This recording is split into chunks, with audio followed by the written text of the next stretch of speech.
अस्सलाम वालेकुम वरहमतुल्लाहि वबरकातुहू। नया चैनल तो बना लिया मैं जिसका नाम है WTF what the fun. Make sure आप मेरे एक नए चैनल को भी सब्सक्राइब कीजिए जहां पर मैं अपने daily life vlogging fun content मैं रख रहा हूं।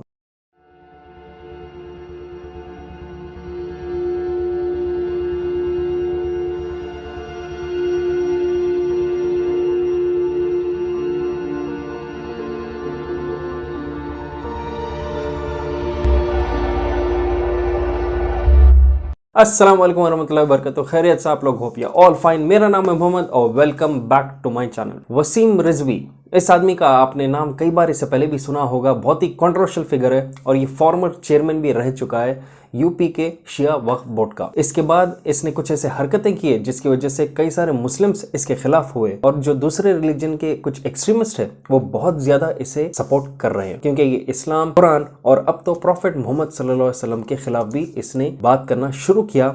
और सबसे अजीब बात, इसने अभी एक किताब लिखा जहां पर ये बहुत ही बड़े बड़े और बहुत ही बेहुदे और गलत किस्म की बातें कर रहा है प्रॉफिट मोहम्मद सल्लल्लाहु अलैहि वसल्लम के बारे में। और सिर्फ इतना ही नहीं, जब इसने ये किताब लिखा तो वो लॉन्च के लिए वो जाकर मिला एंटी मुस्लिम, ओपनली मुस्लिम्स के खिलाफ कहने वाला नरसिम्हा आनंद से, जो आप देख सकते हैं उसने कई सारे प्रॉफिट मोहम्मद सल्लल्लाहु अलैहि वसल्लम के खिलाफ उसने बड़े बड़े बातें किए थे। उसी के पास ये सुअर वसीम रिजवी गया अपनी बुक को लॉन्च करने के लिए। तो देखते हैं उसने किताब में ऐसे क्या क्या चीजों को पॉइंट आउट किया और क्या दूसरे उलेमा और मुफ्ती भी कह रहे हैं इसके इस अजीब से मूव को लेकर। देखते हैं आगे वीडियो में। वसीम रिजवी यूपी के शिया वक्फ बोर्ड का फॉर्मर चेयरमैन ये रह चुका है और हटने के बाद अब तो कई सारे शिया क्लेरिक्स भी इसके खिलाफ कहने लगे हैं इसके पागलपन को देखकर। देखते देखते आहिस्ता आहिस्ता ये इस्लाम के हर चीज के खिलाफ ये आजकल वोकल होना शुरू हो चुका है। पहले ये कहता था कि कुरान गलत है नाउजुबिल्लाह, और वह कहता था कि 26 आयत इसमें है जो निकाल देना चाहिए, और उसने कहा कि बुक को ऑल्टर करके फिर से रीपब्लिश करना चाहिए। और उसने इस चीज को बताते हुए गवर्नमेंट को भी एक लेटर लिखा था इस चीज को आगे बढ़ाने के लिए। उस वक्त तो फिलहाल बीजेपी खामोश रही, लेकिन खामोशी भी ऐसे किस्म की है कि नजरअंदाज करना बोल सकते हैं आप इस चीज को। एक्शन भी उसके खिलाफ नहीं लिया जा रहा, जबकि वो मुस्लिम सेंटिमेंट्स को ओपनली हर्ट करने लगा है। तो कुरान को तो उसने भी फिलहाल चेंज नहीं किया, क्योंकि उसमें हिम्मत नहीं है, या कई सारे लोग जो है जब उसके खिलाफ आवाज उठा रहे थे शायद वो थोड़ा सा डर गया उस चीज से, या शैतान उसको पूरी तरह भटका नहीं सका। लेकिन अब उसने एक नई हरकत की, उसने एक बुक लिखा और लॉन्च किया जिसका नाम है मोहम्मद सल्लल्लाहु अलैहि वसल्लम। ये इस्लाम में हमारे पास द लास्ट मैसेंजर इन्हीं को कहा जाता है और द ग्रेटेस्ट प्रॉफिट इन्हीं को टाइटल दिया जाता है। और इस किताब का मकसद वसीम रिजवी ने बताया कि वो प्रॉफिट मोहम्मद सल्लल्लाहु अलैहि वसल्लम के कैरेक्टर के बारे में उसने एक्सपोज किया इसकी किताब में, और बताया कि कैसा इस्लाम आज दहशतगर्द बन चुका है इनके कैरेक्टर को लेकर। नाउजुबिल्लाह, प्रॉफिट मोहम्मद सल्लल्लाहु अलैहि वसल्लम के जूतों के धूल मिट्टी के स्पेक के भी बराबर नहीं ये जानवर, और ये अब हिम्मत कर रहा है ऐसे किस्म की किताब लिखने के और पब्लिश इसको करने के लिए। और सिंस वसीम रिजवी को कोई सपोर्ट नहीं कर रहे थे और वो एक्सपेक्ट कर रहा था कि एक पॉलिटिकल शायद उसे ओपन सपोर्ट मिलेगा ऐसे वक्त में, क्योंकि हिंदुस्तान के हालात कैसे चल रहे हैं सभी को पता है, तो उसने एक्सपेक्ट किया था कि शायद उसको कुछ करंट रूलिंग पार्टीज, कुछ एक्सट्रीमिस्ट उसको सपोर्ट करेंगे, लेकिन वो भी अभी थोड़ा खामोशी इख्तियार करे हुए हैं। ये क्यों ऐसा होगा वो इसके बारे में मैं आगे आपको बताऊंगा। तो उसने देखा कि किसी ऐसे आदमी को, किसी ऐसे शख्स को ढूंढना चाहिए जिसके पास जाकर वो हाथ मिलाकर इस बुक को लॉन्च करना पड़ेगा। क्योंकि यूजुअली जब एक बुक रिलीज होती है तो यूजुअली जो राइटर, जो ऑथर होता है वो कहीं ना कोई और मशहूर सेलिब्रिटी के पास जाता है पब्लिसिटी के लिए। तो यहाँ पर वसीम रिजवी ने दासना के महाकाली टेम्पल गाजियाबाद को विजिट किया, क्योंकि वहाँ का मेन चीफ प्रीस्ट है नरसिम्हा आनंद। और जिन लोगों को पता नहीं है, नरसिम्हा आनंद भी बहुत ही वोकल है, बहुत ही ओपनली मुस्लिम्स के खिलाफ कहता है, स्पेशली प्रॉफिट मोहम्मद सल्लल्लाहु अलैहि वसल्लम के खिलाफ।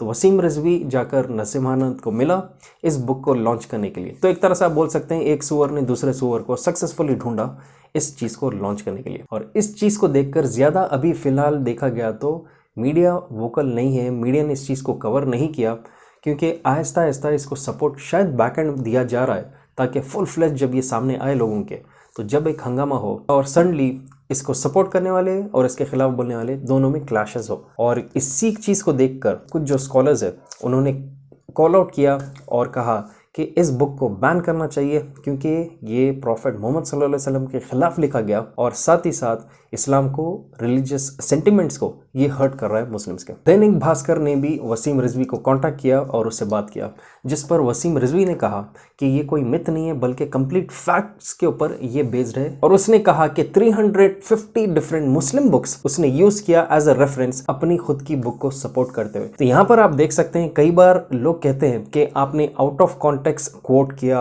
आउट ऑफ कॉन्टेक्स्ट किसी पर्सन को कोट किया। इसका ये मतलब होता है कि एक कंप्लीट जब सेंटेंस होता है बीच का एक हिस्सा निकाल कर अगर उसको पेस्ट करेंगे तो शायद ऐसा हो सकता है कि उसका कोई और मतलब निकल जाए, जबकि देखा गया तो कंप्लीट सेंटेंस में उस एक अल्फाज का मतलब शायद अलग हुआ होगा। यूजुअली ऐसी चीज़ से लोगों को क्या है, वीडियो उनका एडिट करके, स्पीचेस एडिट करके लोग IT सेल के स्पेशली लोग पब्लिश करते हैं, जिससे ऐसा पब्लिक को दिखता है कि शायद स्पीच कुछ और ही दिया गया जबकि वो एक्चुअल में कुछ और होता है। वैसे ही देखा गया तो वसीम रिजवी भी इस चीज़ में एक्सपर्ट है। आउट ऑफ कॉन्टेक्स्ट वो कुछ चीज़ों को लेता है, अल्फाजों को, और उनको प्लेस करके बता देता है। वो कंप्लीट पैराग्राफ्स बिल्कुल रेफर नहीं करता। तो इस चीज़ को आप ध्यान में रखना चाहिए जब वो कहता है कि उसने तो क्लियरली दूसरे किताबों को रेफरेंस किया। पर देखते हैं कुछ ऐसे चीज़ें कि क्या उसने कवर किया उसके किताब में। वसीम रिजवी को जब पूछा गया कि किताब का मोटिव क्या है, क्या क्या तुमने कवर किया, तो उसने कहा कि वो इस किताब में ये बता रहा है कि इस्लाम इस दुनिया में आए क्यों और क्यों इतने आतंकवाद इसी रिलीजन से पैदा होते हैं। और फर्दर उसने कहा कि ये किताब पढ़ने के बाद लोग जो कन्वर्ट होते हैं, एक्चुअल अगर इस्लाम के हिसाब से देखा गया तो लोग रिवर्ट बैक होते हैं इस्लाम को। तो उसने कहा कि ये किताब पढ़ने के बाद कोई वापस मुस्लिम नहीं बनेगा। फिर उसने कहा कि फंडामेंटलिस्ट आइडियोलॉजी इस्लाम की ये समझ आएगी लोगों को एक बार ये किताब पढ़ने पर। फिर उसके बाद वसीम रिजवी ने ये भी कहा कि उसके हिसाब से कुरान दहशतगर्दी फैलाता है। वसीम रिजवी ने ऐसा कोट किया और कहा कि कुरान में कुछ ऐसे आयतें हैं, कुछ टीचिंग्स हैं जिसकी वजह से एक आम इंसान भी आतंकवाद बन जाता है। और कहा कि पिछले 25 साल में जितने भी दहशतगर्दी के अगर एक्ट्स अगर देखेंगे तो सारे मुसलमान के, पता नहीं ये भी कोई स्पेसिफिक इंडियन न्यूज़ चैनल्स देखकर ही बड़ा हुआ शायद, या सीधा वही माहौल में ये बड़ा होकर आज इस बुढ़ापे पर पहुंच गया कि उसने बाहर की दुनिया का कोई और न्यूज़ देखा ही नहीं।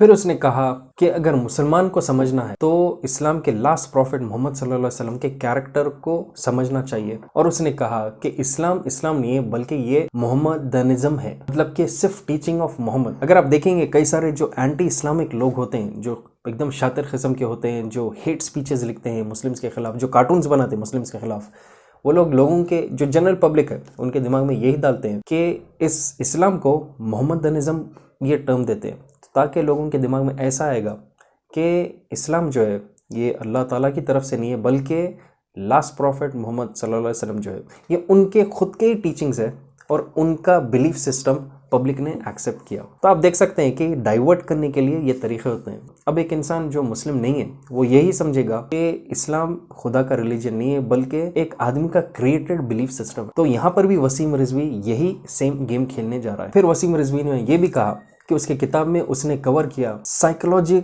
जो है मोहम्मद सल्लल्लाहु अलैहि वसल्लम की। उसने कहा कि उनकी साइकोलॉजी को ये अपनी किताब में एक्सप्लेन कर रहा है। नाउजुबिल्लाह, पता नहीं किस दुनिया में है या ऐसा क्या शैतान इसके ऊपर चढ़ गया होगा। मुझे तो ऐसा दिख रहा कि शैतान भी खुद सामने बैठ के नोट्स ले रहा होगा कि हमसे ज्यादा खतरनाक तो यही सूअर निकला सोए अभी फिलहाल। उसके बाद वसीम रिजवी ने बताया कि जो लोग नहीं सुन रहे थे प्रॉफिट मोहम्मद सल्लल्लाहु अलैहि वसल्लम को, उनके खिलाफ कैसा रसूल कत्ल कर रहे थे, खुले आम सब लोगों को मार दे रहे थे। और साथ ही साथ इतने घिनौने चीजें उसने लिखा कि कुछ चीजों को मैं नहीं बता रहा हूँ वीडियो में, बस चंद आपको मोटे अल्फाज में कहता हूँ। वो ये भी बताया कि लास्ट प्रॉफिट ने औरतों के साथ भी जुल्म किया और बहुत बेहुदी तरीकों से उसने इस चीज को एक्सप्लेन करते हुए कहा, जो इस वीडियो में मैं प्रेफर नहीं करता हूँ कहने के लिए। और उसके बाद उसने कहा कि जो पर्दा है शराफत का, एक the greatest person on earth का मोहम्मद सल्लल्लाहु अलैहि वसल्लम, उनका पर्दाफाश इस सुअर वसीम रिजवी ने किया। इस चीज को देखते हुए भी फिलहाल लोग ज्यादा रिएक्ट नहीं कर रहे हैं क्योंकि कई लोगों को अभी इस चीज के बारे में ज्यादा क्लैरिटी नहीं है कि किताब कब लॉन्च हुई,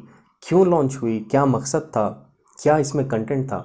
तो मेरा भी वही मकसद था कि इस चीज़ के बारे में ज़्यादा मालूमात करें और बहुत मुश्किल से इस चीज़ के बारे में पता चल रहा था। फिर उसके बाद उसका रिसेंट एक इंटरव्यू आया जहाँ पर वो ओपनली शो ऑफ कर रहा है अपनी इस किताब को लेकर लॉन्च करते हुए। अब इस चीज़ को देखकर मुस्लिम्स दूसरे क्या कह रहे हैं, दूसरे उलेमा क्या कह रहे हैं, जितने भी उलेमा है वो ऑलरेडी उसके खिलाफ बहुत कंप्लेंट्स कर रहे हैं। गवर्नमेंट को उन्होंने कंप्लेंट्स भी किया, कहा कि पागल हो चुका है, एक रिफ्ट क्रिएट कर रहा है मुस्लिम्स में एंटी मुस्लिम स्टेटमेंट्स देकर एक प्रॉब्लम क्रिएट करके रिलीजियस सेंटिमेंट्स को हर्ट करके। तो इसी चीज को देखते हुए शिया के क्लेरिक मौलाना सैफ अब्बास ने डिमांड किया कि इस किताब को जितनी जल्दी हो सके गवर्नमेंट इंडिया की बैन करना चाहिए। और मौलाना सैफ अब्बास ने यह भी कहा कि ये किताब का एक ही मकसद है, इंसल्ट करना इस्लाम को और उसके फॉलोअर्स को। क्लियरली यहाँ पर आप देख सकते हैं जो शिया के लोग हैं वो लोग भी इसके खिलाफ कह रहे हैं। ऐसा ना हो कि लोग समझेंगे कि वसीम रिजवी शिया है तो क्या सारे शिया इसी तरह से सोच रहे हैं।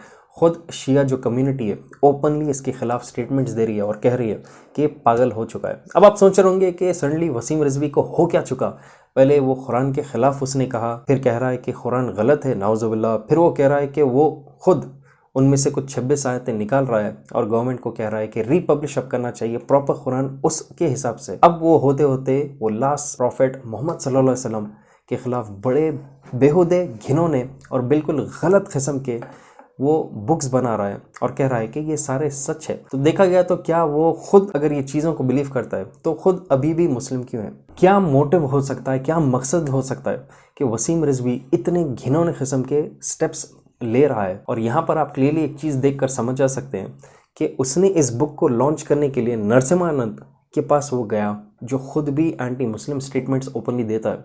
तो ये ऐसा मिली भगत क्यों एक दूसरे को सपोर्ट कर रहे हैं? आज से तकरीबन 7 महीने पहले मैंने एक वीडियो बनाया था exposing the agenda of Waseem Rizvi who wants to change the holy Quran. तो इस वीडियो को आप जरूर देखें क्योंकि इसमें मैंने एक्सप्लेन किया कि क्या वसीम रिजवी वाकई अकेला पागल हो चुका जो ये ऐसे हरकत कर रहा है या उसको पीछे कोई और बैकिंग दे रहे हैं, उनका अपना मकसद इस सुअर के कंधे पर रख के बंदूक चलाते हुए। मेक श्योर आप चेक कीजिए वो वीडियो, आपको क्लियरली समझने आ जाएगा कि ये वन मैन आर्मी वाला किस्सा नहीं है कि सुअर को सामने ढकला जा रहा है एक एम के साथ उसके कुछ वीकनेसेस को लेकर और पीछे से कोई और खेल ये खेल रहा है। तो फिर भी आपके हिसाब से आप कमेंट कीजिए कि इसके साथ क्या होना चाहिए, क्या इसके ऊपर स्टेप्स और एक्शन लेना चाहिए, और क्या गवर्नमेंट खामोश अगर रही और एक्शन इसके खिलाफ नहीं ली तो क्या इसमें अब गवर्नमेंट की भी बहुत बड़ी गलती रहेगी जब ये और भी ऐसे कदम आगे उठाएगा। तो आप भी अपने हिसाब से अपना ओपिनियन नीचे कमेंट कीजिए, जितना हो सके इसके ऊपर लानत भेजिए और इंशाल्लाह स्ट्रिक्ट एक्शन भी लीगली